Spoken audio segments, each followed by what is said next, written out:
नमस्कार साथियों, एक बार फिर तीखी मिर्ची में मैं आपके सामने एक और पुराने से गीत के साथ, और गीत बड़ा ही सुरीला गीत, मनमोर हुआ मतवाला। आपको याद होगा, सुरैया की दिलकश अदायगी लोगों पर छाए रही। उनके जुड़े किस्से किसी फंतासी की तरह लगते हैं। उनके सौंदर्य और अभिनय का तो जादू चला ही उनके गीतों के मीठे सुर लोगों को मंत्र मुग्ध करते रहे हैं। ये अलग बात है कि वे अपने को गायिका नहीं मानती।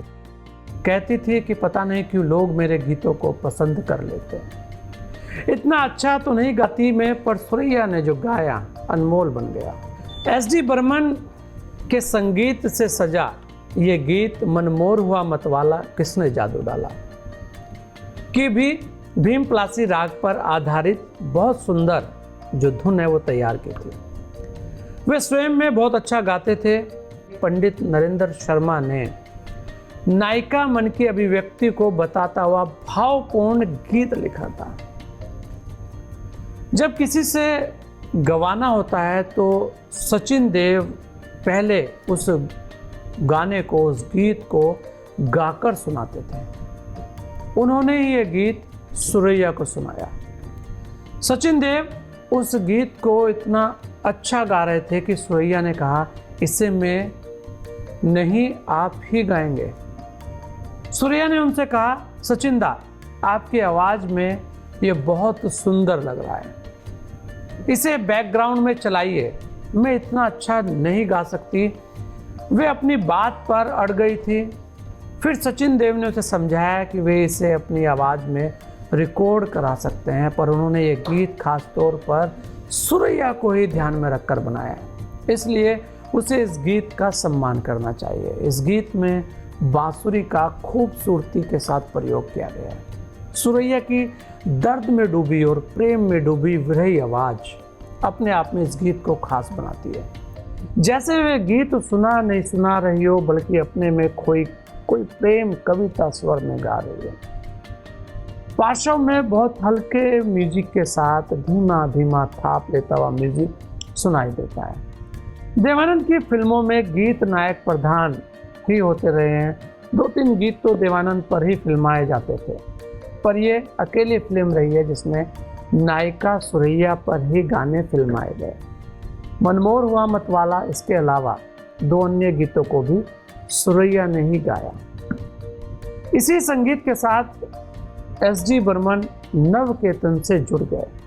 सुरैया का फिल्मों से नाता तोड़ने के बाद आप देखेंगे कि उसके बाद वो महफिलों में भी कमी नजर आई।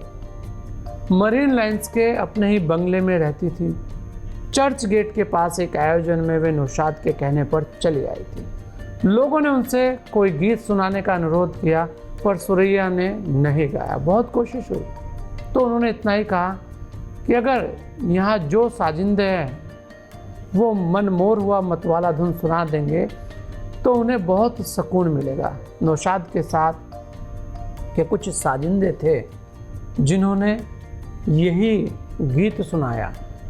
सुरैया खड़ी रही और इस गीत को सुनती रही। शायद वो अपनी पुरानी यादें ताज़ा कर रही थी, या ऐसा कहिए कि कोई सा उसके मन का ऐसा कोना था जो इस संगीत को उनकी किसी कहानी से जोड़ता था, इस गीत को उनकी किसी कहानी से जोड़ता था।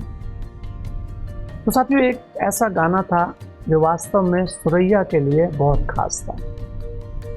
और यही कहते हैं कि जो गीत होता है वो बड़ा अनमोल होता है, और उस गीत की अपनी बहुत सारी कहानियाँ होती हैं, और जो कलाकार उस गीत को गाता है वो तो उसमें रमता ही है। खासकर जिसके ऊपर वो फिल्माया जाता है वो भी उस गीत में रम जाता है।